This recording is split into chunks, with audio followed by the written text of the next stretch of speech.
How are you guys? Can you hear me? Can you see me? Can you see the presentation? Just maybe type it in the chat if you can see me, if Yes. you can hear me. Everything technical works.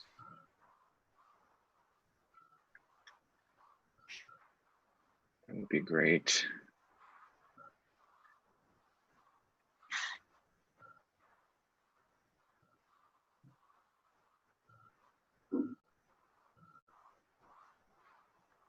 Okay.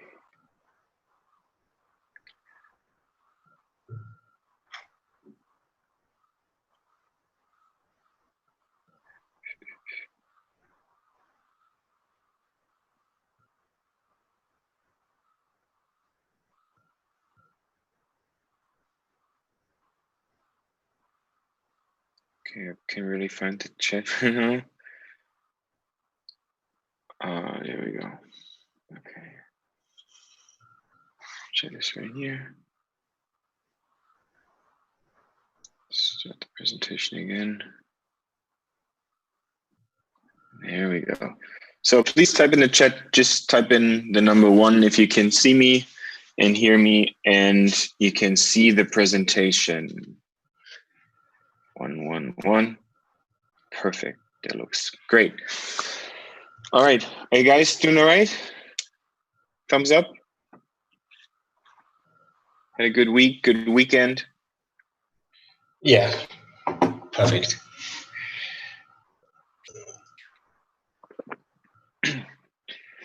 As you can see, we have to keep it a little bit interactive since we don't get to be in the same classroom. Trying to see. Okay. So let's start with this class actually. It's going to be brief today. I just want to talk to you about the assignments that I gave to you last week, and I received all of the answers. I think all of the answers, most of the answers, which look pretty good. Some were shorter, some were a little bit longer. The only important thing about this is that you actually read the articles, read through the articles that I sent to you, and that you try to think about what you read. You know, not just read through it. Okay, assignment is done, and I'm out of here. But try to really engage with the content. Think about it. What does it actually mean? Think of examples that you know, so that you can actually use what you learn. All right, you can memorize it better when you actively think about it. Maybe talk about it with someone. That always helps a lot. And the other thing I wanted to talk to you about before we start, last thing, how about the time? Did you guys talk about the time when class starts? I know it's 2 p.m. in Germany right now. I remember it's 8 p.m. in China, where you guys at, right? Yes. Have you guys talked about it, that you might want to push it a little bit earlier, or? No way. We have class 20 minutes late. We just finished another class 20 minutes ago.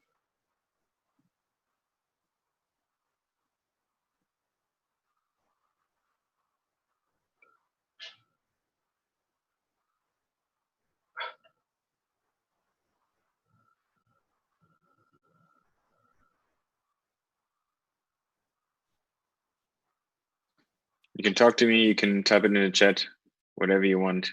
If it's okay, if we just fine, we leave it at this time. Just type in the number 1. Actually, like that's pretty easy. Type in the number 1. If you want to switch it, maybe you can just tell me when you want to do it. We don't have choice.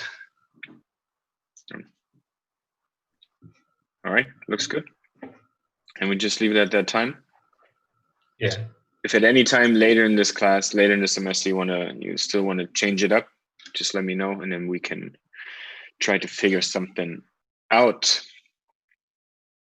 Okay, was it easy for you guys? Was it difficult to read through the articles, to do the assignments, to answer all these questions that I gave to you? on a scale from 1 to 10, when 1 is pretty easy, 10 is pretty hard, how do you rank it? The assignments and the texts that you had to go through? Can you type it in the chat? 3. Okay, that's fairly easy.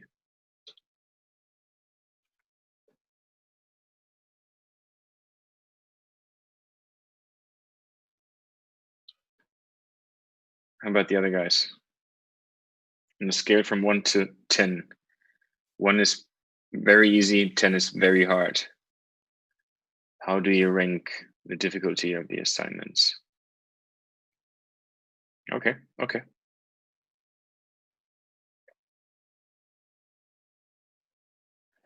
I like 5. 5 is perfect, right in the middle. Maybe I can push it a little bit harder, but I have something new for you today, so maybe that's going to be a new challenge.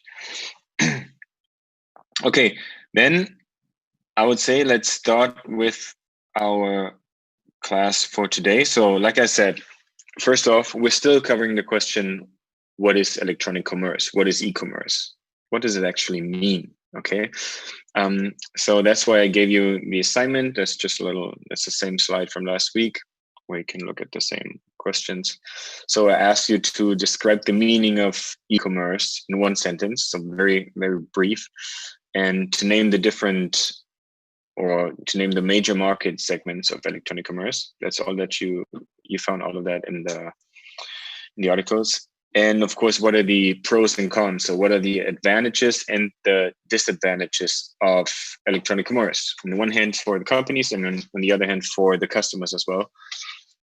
So these are the questions that I wanted to know. And I would say, let's start with the answers, basically. Okay. So electronic commerce, or e-commerce, as we refer to, or is mostly referred to, basically is just a type of business model. Okay, like any other business model that you know.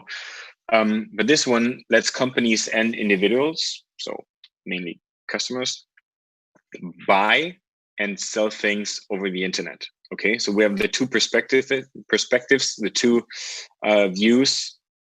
The one side is people, organizations, institutions, governments that want to sell stuff. On the other side, people, government, institutions, companies, whatever, they want to buy things. Okay, so it's like a very basic economic equation, okay, of buying and selling. But as you know, it's just over the internet right here. So we can either use our computer or tablets or smartphones or any other device to actually conduct business. Okay, so that means it's never been easier. It's never been easier to actually start a business, to sell stuff, to buy stuff as well. Okay. Okay. You know that every imaginable product can be sold, can be traded. Any service can be sold, can be offered online.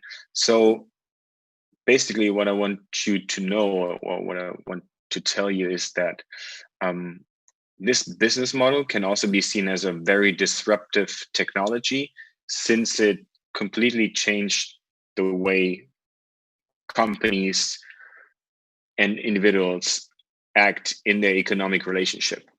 Okay, it's not that you still have to go to the store and they can only sell you what they have. They can only sell to the people that can actually come to the store. No, it's way, way bigger than that. And how so? Or the different structures and segments that lead to exactly this point. That's what we want to take a look at right now. So you read about those 4 market segments, right? And I just want to go through all of these market segments are brief with you and just talk about it for a little bit. But first, let me know who in this class knew what B2B, B2C, C2C, C2B, what those words or those phrases stand for. Okay, maybe you can just type in which one you knew. If you didn't know any at all, just type in a 0. That's perfectly fine.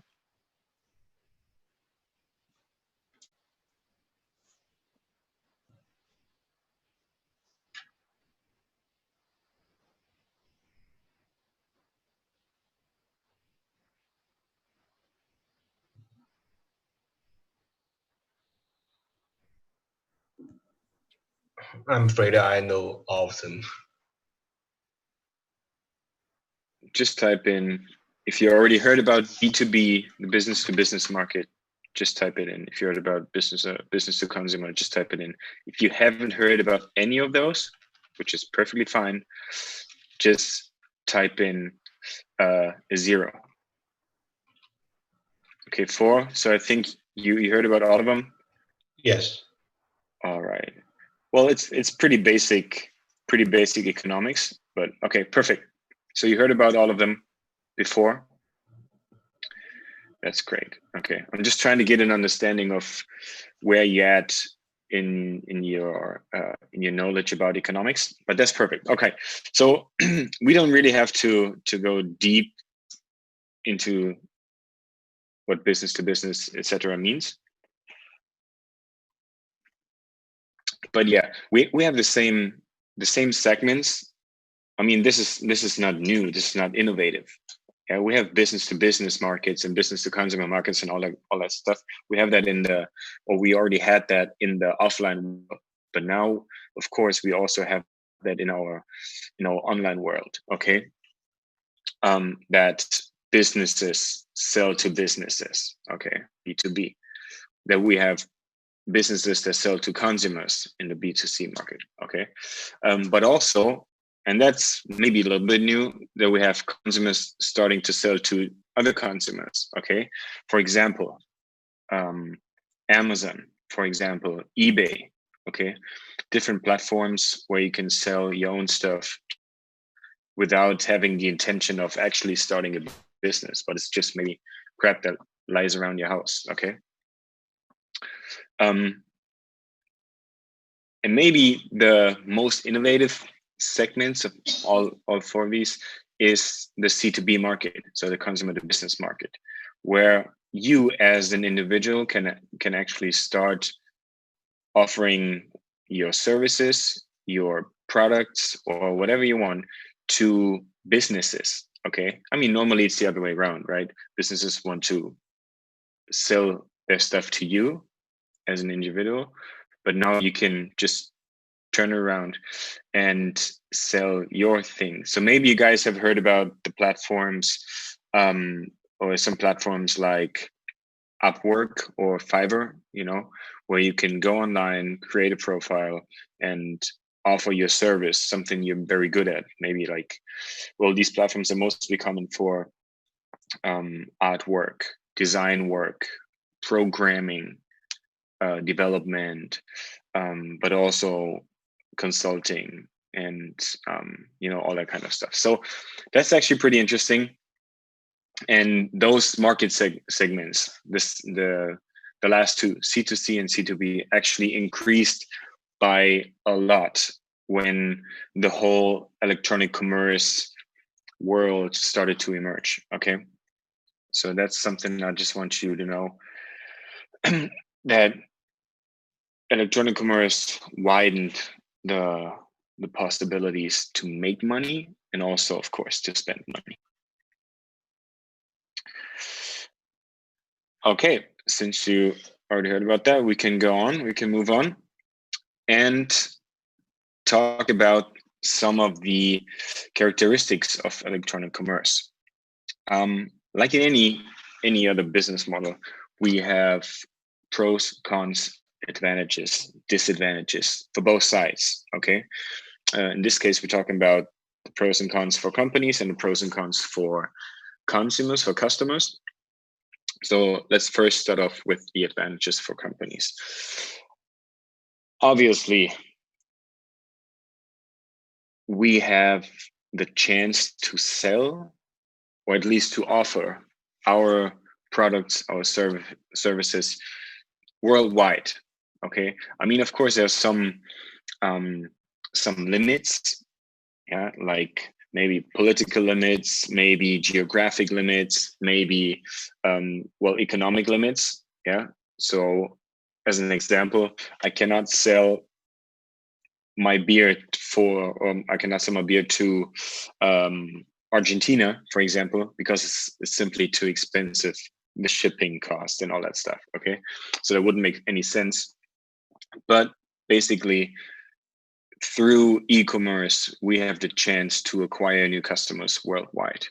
Okay, so also we don't not only have the chance to get worldwide customers, but also we can get new customers every single minute, every single second of the day on any given day, on any given day in the month. Okay, so it doesn't matter if it's nighttime in Germany, or if it's nighttime in China, or if it's nighttime in somewhere else, or it doesn't matter if it's Saturday, Sunday, Monday, Tuesday. Okay, so I mean, all that stuff sounds pretty basic, but you guys need to understand that even though for us it's kind of normal right now,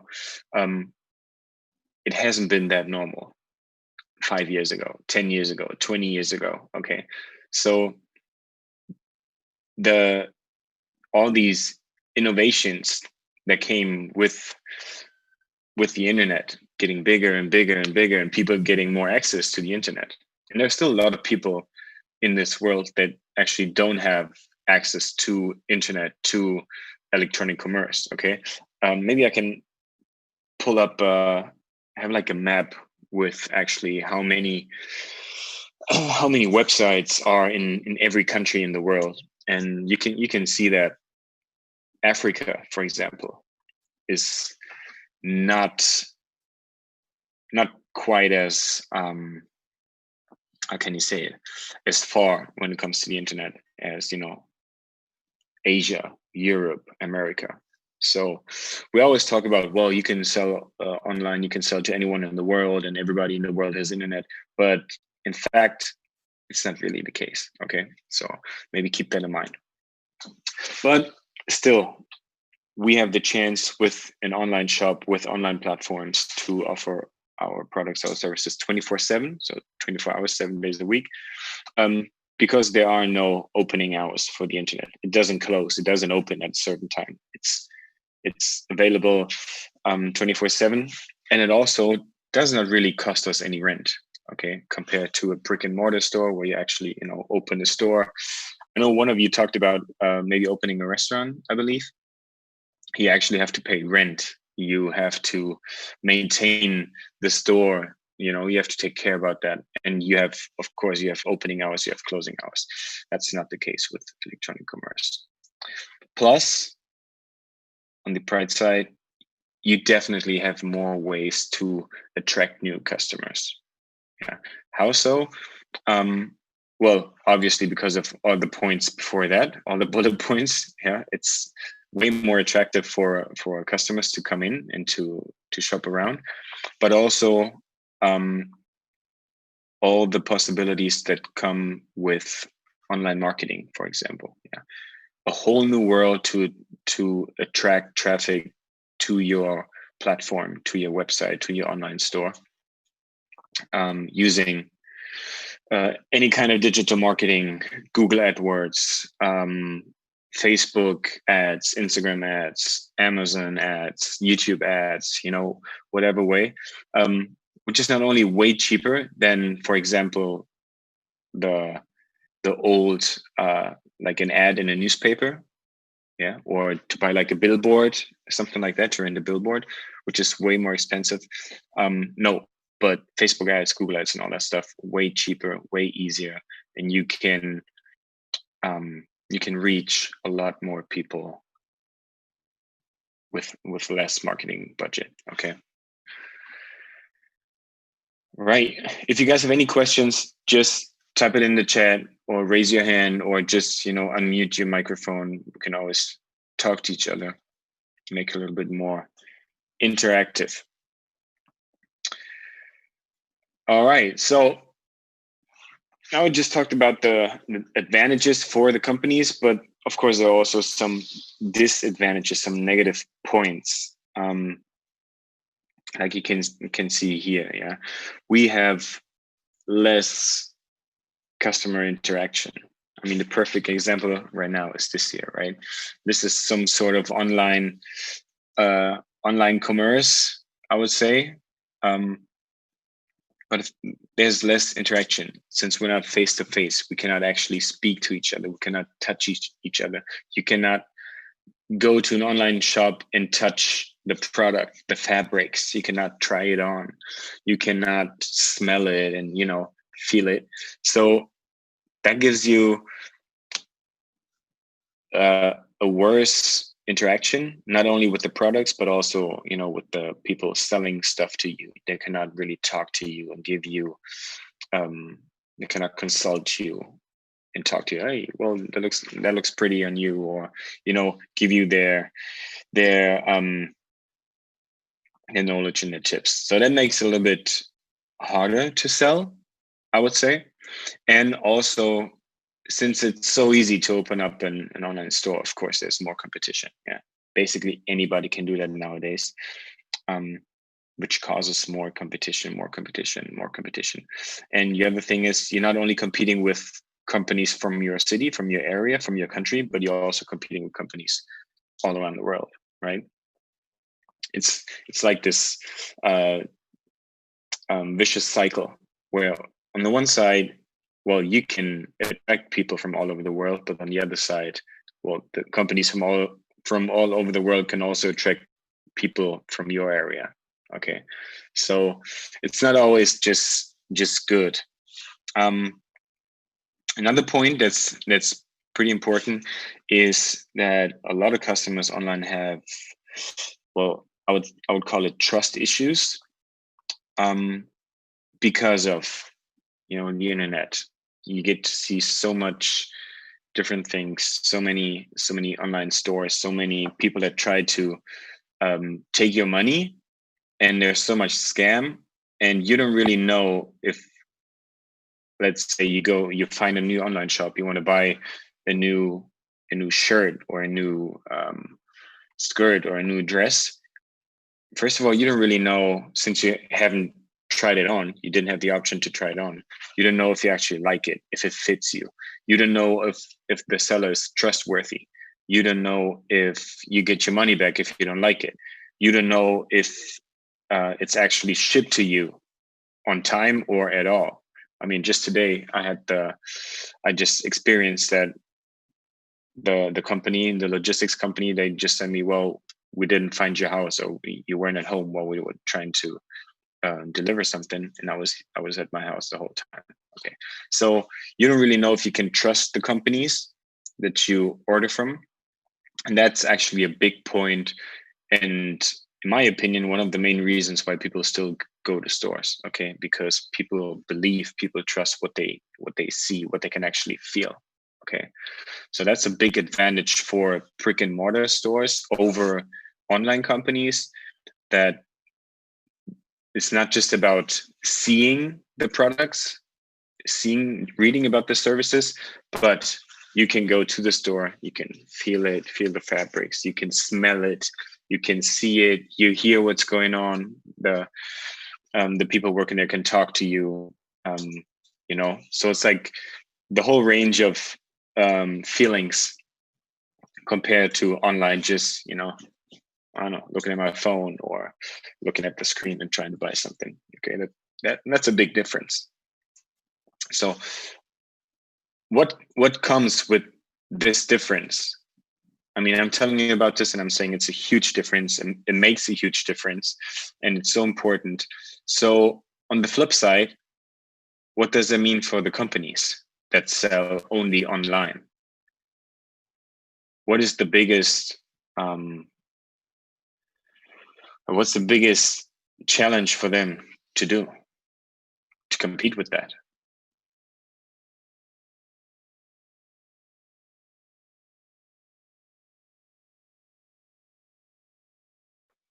Do you have any idea?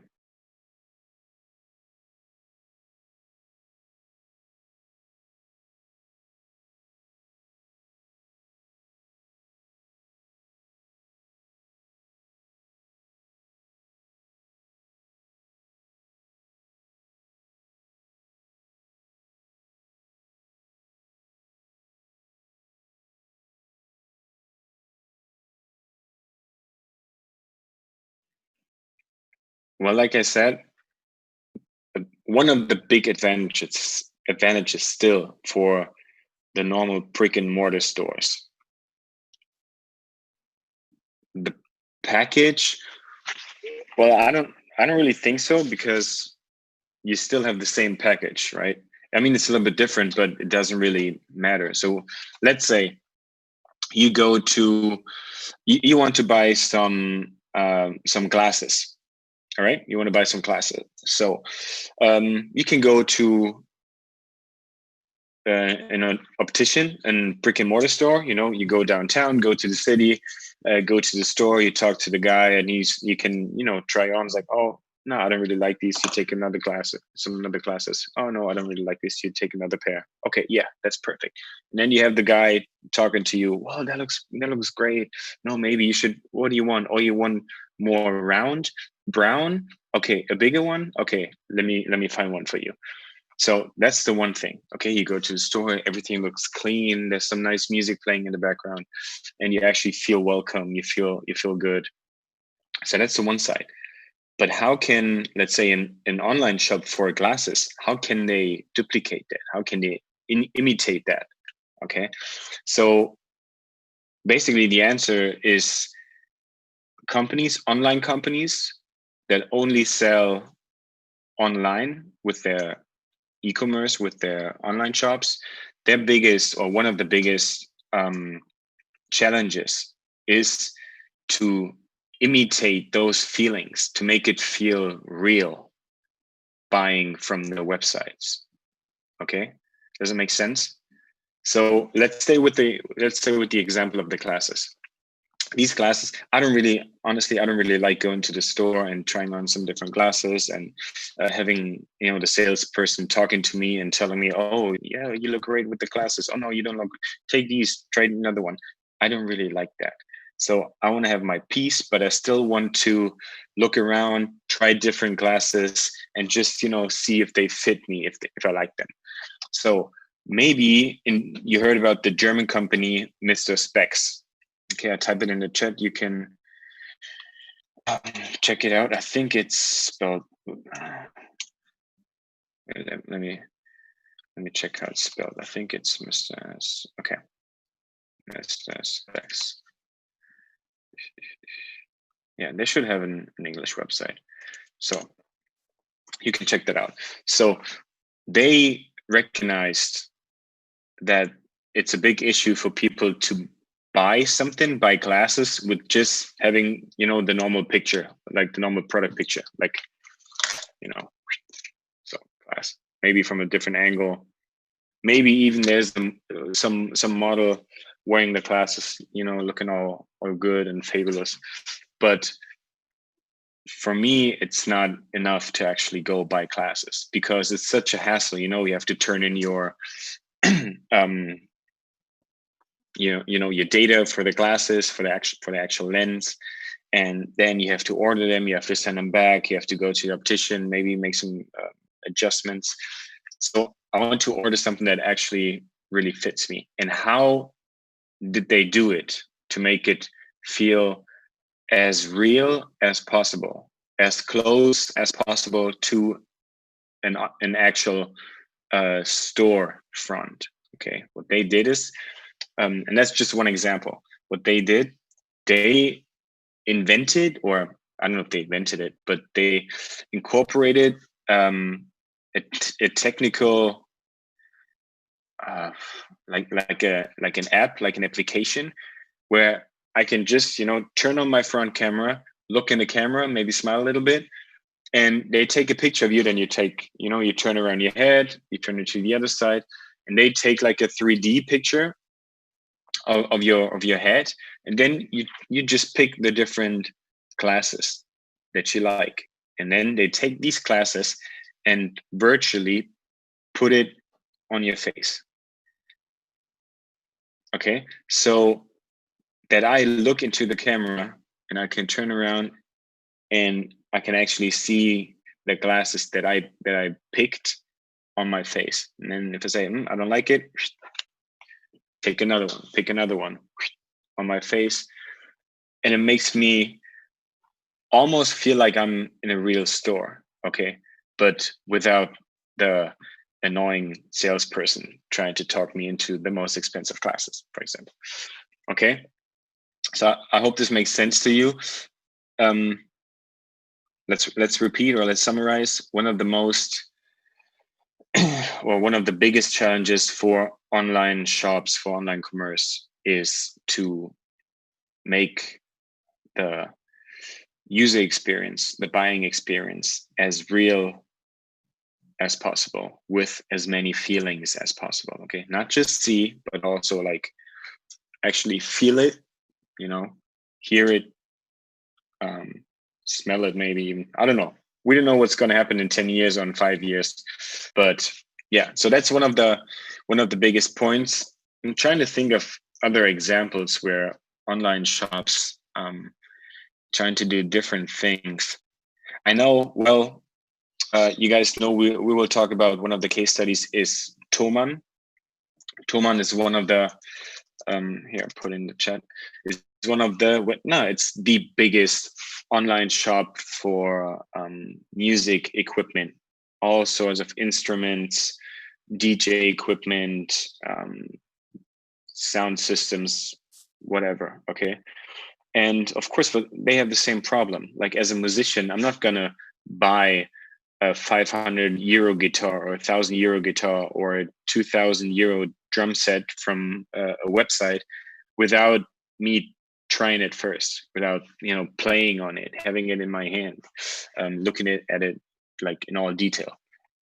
So what they did is they offer for most instruments, not for all of them, but for most instruments, they offer something called like a sound example. Okay, so there's a guitar, you click on it, and they have like different options, different sound options. So you can choose rock or pop or jazz or smooth or whatever, and then you just click the button, and then you hear someone playing the guitar for like 30 seconds. Of course, it's not live; they recorded it before, but you can hear it. Okay, that gives me a better feeling. Like, do I like the sound? Do I like the sound of the guitar? That gives me a better feeling before buying it.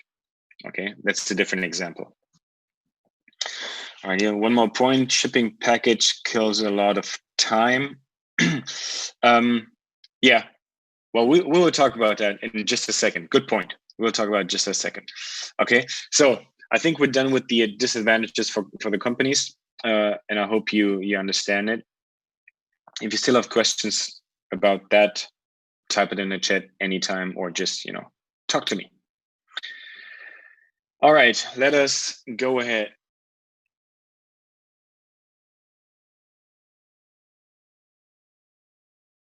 So now we just talked about the situation for the companies, but now switch it over to the customers. Okay, people that actually spend money in a normal case. Okay, so we have, of course, a lot of advantages for the customers, like which are mainly the same, I would say, maybe in a different way, but in the core, these are the advantages are fairly the same. So, of course, huge convenience for online shoppers. You can go spend your money 24 hours, 7 days a week, not only downtown in your area, but also online shops worldwide. And with worldwide, you know what I said. I had the case many times when I wanted to order from an online shop in the United States, and then at the last step, I typed in my address and I said, "Oh, sorry, we don't ship to Germany." Okay, so that's virtual worldwide. But with that, we have a huge, or we have an increased selection by a big time. Okay, like it all, you guys notice it's all somehow interconnected, right? We have access to online stores worldwide that increase our selection of online stores, and that with that we have cheaper prices because it's a bigger competition. Yeah, they don't have to pay their rent for their storefront. They only have their online shop, which is very cheap, much cheaper than that. Okay, so they can offer their products cheaper to us, to the end consumer. Okay. And we also have a big range of options to choose from. Okay, do I want to order from Amazon? Do I want to order from this online shop? Oh no, I don't like this online shop. Well, but I need new classes. Well, there's a different online shop. Okay, so for me as a consumer, as a customer, it's way easier to look around, find different options, a variety of options. Okay, so did I forget something? Anything you want to add to advantages for customers with electronic commerce? Anything that I have to add? Any idea? If not, that's good. That's fine. If so, just type it in the chat. On the other hand, like you can see here, there's a lot of disadvantages as well. Yeah, and these are also mainly interconnected with the disadvantages for the companies. Because first of all, we have the limited customer service. Okay, if I have a question about something that I see online, I cannot just go to the salesperson and say, hey, can you help me with that? No. But the online companies, they're also trying to work against that with the chat function. Okay, a lot of online shops, a lot of companies, when you go to their website, to the online shop, they have like a chat function, right? Like customer service chat, where it just pops up like, hey, can I help you with something? Type in your question. I mean, most of the times it's like automated and they just have a limited range of questions and answers. But sometimes they put a lot of effort in it and they have an actual person sitting in front of the computer and answering your questions. I really like that. Okay, so they're working against the limited customer service. But yeah, for me as a customer, I'm not able to actually touch the product. Okay, with the example of guitars. Before I like playing the guitar, but before I spend a lot of money, I want to touch it. I want to feel it. Okay, I want to strum it myself, and that's just not possible with an online shop. Okay, I don't know how they're gonna change that in the future. I mean, we'll see. Maybe they're already working on something, but right now it's really difficult. Yeah. And now that's what's just been said in the chat. The lack of instant gratification. Instant gratification basically means I do something, I push a button, I snap, whatever, and I get something back immediately. Okay, instant gratification. So I go to a shop, I see a new pair of shoes, I say, I like that. I'm taking these to the counter, pay for the shoes, take them with me, and they're mine. I'm happy. I bought something new. I can wear them immediately. Okay, instant gratification. That's actually one huge example for the success of social media. Okay, every time bling bling bling, a notification comes up. You have a new friend request. Somebody liked your photo. Somebody tagged you in the photo. Somebody commented on your photo. That's instant gratification. Okay, and what that makes with our bodies and our brain is that it releases dopamine. Okay, which is like a hormone in our body, which makes us feel happy. That's instant gratification. Yeah. So, and we have here with online shopping, we have obviously a lack of instant gratification because I go online, I see something, I like it, I buy it, I pay for it, but it takes some time for the shipping. That's right. Okay. And then 4 days, maybe 5 days later, maybe a week, 2 weeks, I don't know. Maybe it arrives at my house and then I already forgot that I actually bought something new. Okay. Or like today, the example that I said, we ordered something last night. It was supposed to be here today. And then we get the notification the delivery guy could not find you. He didn't find you. He couldn't find your house. Whatever. That is even worse than the lack of instant gratification, because it's some sort of dissatisfaction. Okay, we're not happy anymore, and it makes me unhappy. Okay, when I read that. So that's like a fine line for an online shop. Yeah, huge possibilities, a lot of new customers. You can sell worldwide, 24/7. You can try to sell your products, your service, but the customer, they don't get their instant gratification, which might turn them off a little bit the next time if you don't deliver on your promise, which is, good, fast delivery, good product, and not a scammy product like you can see here. Okay, that's the last point here with the trust issues again, because the products and the services, they don't always look and feel and actually are what they look like in the pictures. Maybe the question for all of you guys: who of you has experienced a fail like this, or maybe a little bit different before, where you ordered something online and you did not get what was promised?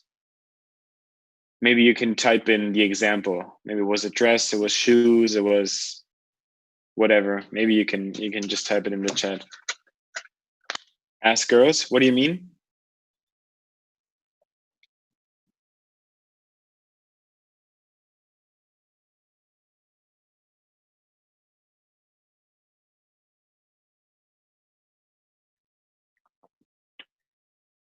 Yeah, maybe you had the same experience, Renee. You never had the situation where you bought something online and you weren't satisfied because it looked completely different? Too large t-shirt, yeah. So like the size does not fit, it looks different online, yeah. Maybe the style looks completely different. Other examples? Color different, yeah.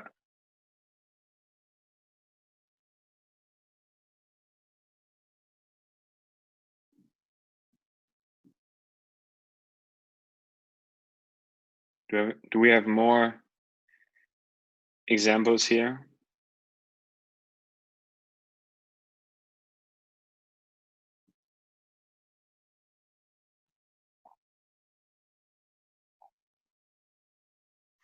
No? All right. Yeah, but these are probably the most common issues with ordering online. Or the color looks different, the style looks different and doesn't fit, and it's too large, it's too big, too small, whatever. Yeah.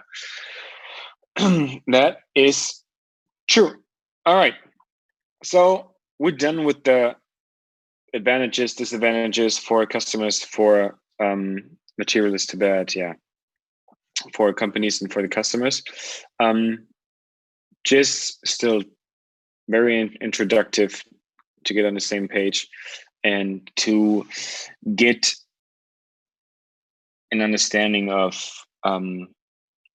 the basics, because it's so important to understand the basics, to understand the issues that might arise for you as a company when you want to start selling online, and to actually feel the customer's pain, like what is really bothering them, and also what are my limits and what are the things that I have to take care of before I actually start an e-commerce brand or an e-commerce platform. Okay. All right. So then with that, let's talk about the different types of business revenue models. So actually where we can start making money, or better said, how we can start making money. All right. So first off, we start with drop shipping. Drop shipping, a huge trend the last 5 years, 6, 7, 8 years, still going strong. But also, since it's supposed to be so easy, a lot of people tried it, a lot of people failed, and well, I guess probably same amount of people having huge success with it. What is dropshipping? Dropshipping basically, like you can see here in the picture, in the graphic, is where you as a company, you don't own a real shop. Yeah, you just have the online storefront, so just the website, the online shop, and you don't even have to deal with all the inventory. You don't have to deal with the warehouses. Oh, I was a spelling mistake here. You don't have to deal with the packaging, because that is all handled by a third-party company. Okay, so you basically, as an example, I want to sell guitars. Guitars are very expensive, and for me to run a successful guitar shop, online shop, I have to have a lot of different guitars in different colors, different forms, different brands, different styles. Okay, so I need a lot of guitars. And also, when people buy guitars, they need speakers, they need cables, they need all the equipment, which is also very expensive. Okay. But I don't have the money for that. But if I find myself doing drop shipping, I could just talk to a bigger company and tell them like, hey, I want to open the store. And then as soon as I get an order, I just pass it right through to you, and you, because you have all the big guitars, and you just send it to them with my name on it. Okay, that's basically it. So all I'm doing is getting new customers, getting them to my online shop, getting them to order from my online shop, and then pass the order to a third-party company, and they take care of the rest. Okay, that is all that drop shipping is. So that sounds pretty awesome, pretty easy, but of course it's not that easy, and it has some cons as well.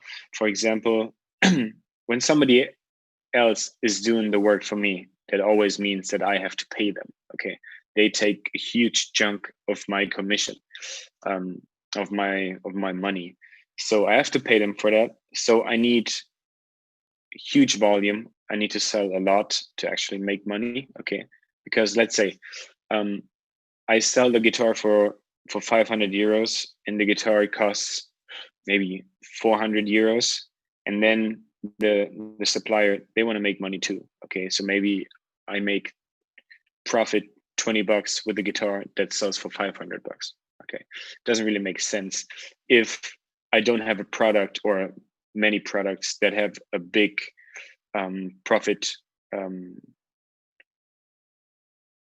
big range of profit. Okay, so that's really important here. Other difficulties that could arise are, for example, if the third party is produces the goods, the products in low quality. Happens a lot, because I don't really know. Okay, maybe I have to order first and see how good the products actually are, to minimize the risk of selling low quality to my customers. Okay, also there may be slow processing. Okay, people order, I process the order right to the supplier, to the third-party company, and they are overwhelmed, or they're on holiday, they don't want to work, whatever, and it takes them an hour, a week or 2 or 3 weeks to actually process the order. Okay, in the meantime, the customers get pissed off, and obviously they ordered from me, they don't know about the third party, so they're going to bash me and be angry with me for the low quality, slow processing, or in the worst case, for a failed delivery at all. Okay, that probably would be the worst.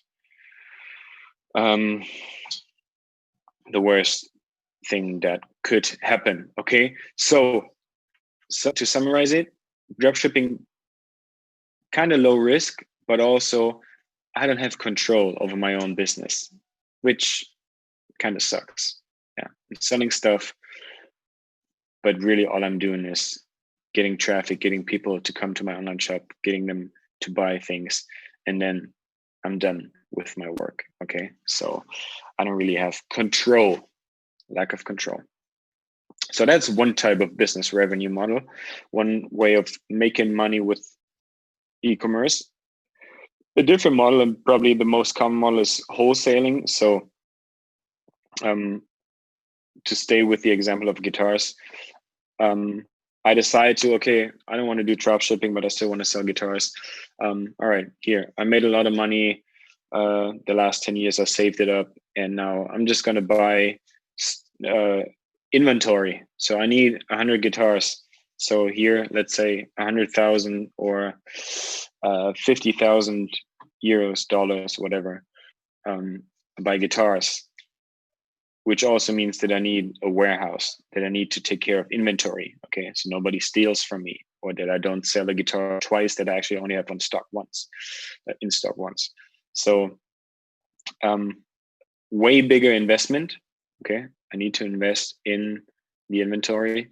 I have to manage the orders, the inventory, the whole process, the warehouse. I have to manage everything by myself. But also, I make more money, and I do have 100% control over the whole process, over the quality of the products, the speed of delivery, and all that. Okay, I'm in control 100%.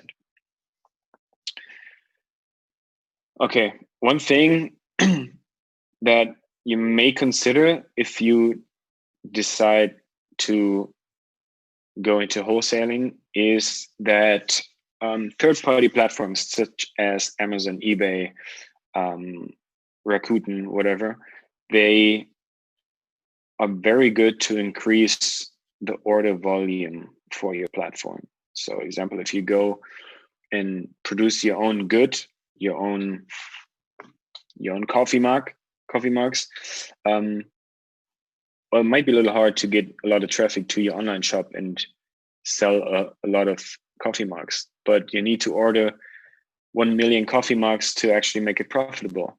And there's a good way if you go on Amazon and also open a store right here to drive traffic and orders to, well, not just to drive orders, to generate more orders for your products. Okay, because platforms like Amazon, they have a lot of traffic already. People are looking for coffee mugs on Amazon. It's the easiest way for them. Okay, so basically you should consider using Amazon, eBay, Rakuten, different platforms with a lot of traffic to increase your order volume. Okay, to get more orders. All right, moving on to the third option, the third type of business revenue models, which is white labeling. Could be pretty interesting. Also, if you want to sell your own product, but you're not capable of producing your own product. Okay, so let's say I want to produce coffee mugs. I want to sell coffee mugs with my face on it, but I don't really know how to make coffee mugs. Honestly, I don't know how to do them. I don't have a factory. I don't want to build a factory, but I want coffee mugs with my face and my company name on it. So what do? I could go find companies that do white labeling as a service. So basically they produce coffee mugs or any other type of product, and they are willing to put my face, my company name, my design on it, and then sell them to me. Okay, and then I can go out and just tell everyone this is my product, which basically is true. But I don't really produce it. Okay, there's someone else that successfully produces it. They're experts in their field, and they put my branding on it and my labeling, and maybe even ship it to the consumer. But in normal cases, they send it to me, and I ship it to the consumer. Okay. Why is this a good business model, or maybe why is this not so good? I believe it's pretty good because you can minimize your risk without losing too much control, right? So you still have control over the whole process because you ordered it first. I mean, you have the risk of obviously buying some stock, some inventory, but this is yours. Okay, this is yours. There's your label on it. You can check the quality before. You can talk to the company that's producing the products. And on the other side, an answer to why this is maybe it's not a good business model.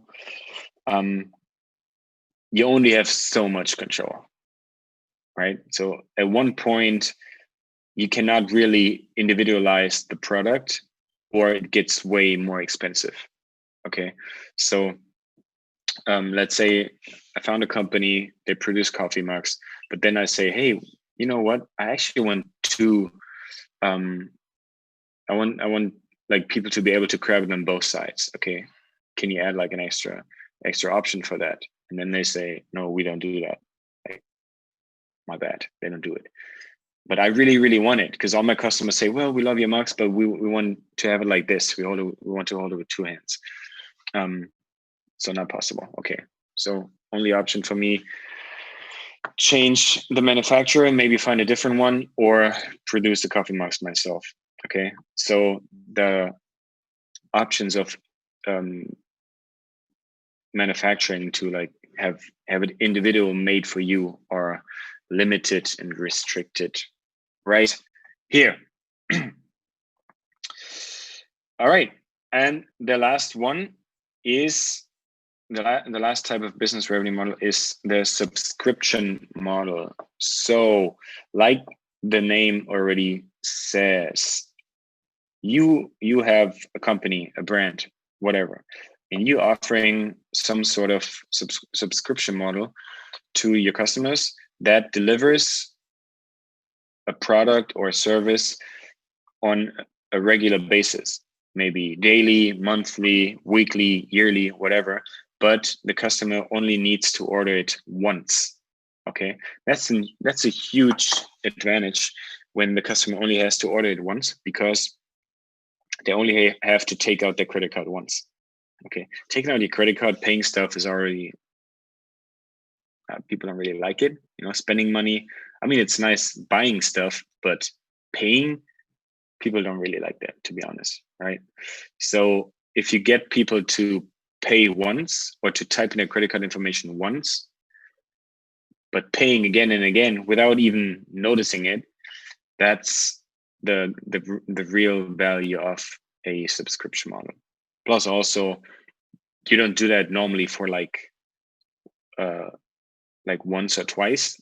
You do it for like a year, so maybe 10 times, 12 times, or a monthly. You know, you have to like, you can only cancel it after 5 months. You have to do it again 5 times. Okay. So subscription models, you know, best example probably are in the offline world, gyms. They make the most money with people paying for the gym but not going to the gym. Okay. And good examples for online companies are, well, the Dollar Shave Club, very successful. Okay, they send you like shaving utensils, shaving equipment, I think on a weekly basis, I don't really know, for a really small amount of money. And in Germany we have HelloFresh, so they send fresh food for a specific meal with they send all the ingredients with the actually recipe for you. Okay, so every week you type in, okay, I want to eat 5 meals a week, 10 meals a week, and they send you the ingredients every week freshly. Okay, the same company in America is called Blue Apron. They do the same thing. Okay, you don't even have to go grocery shopping. You don't have to think about, what do I want to eat tonight? What do I have to buy for that? Oh, I don't have that at home. No, you just go online, subscribe to their service, and they send it to you. Okay. All right. So subscription model, in my opinion, most in terms of making revenue, it's the best way. the easiest way to keep the revenue coming and coming and coming and coming. Okay. So let me stop here for a moment.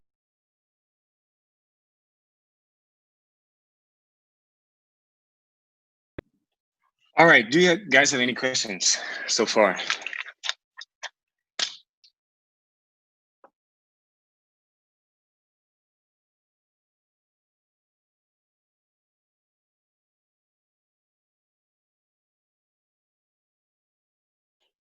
Perfect. Okay. That looks great. So let's see. There's some more I want to talk to you, but first I would say let's take a quick break, 5 minutes. Okay. At 60 minutes, 1 hour right now. Exactly. So let's take a quick break, 5 minutes. I'll leave everything open. I'll leave the call open. I just turn off my microphone and my camera for a second. And then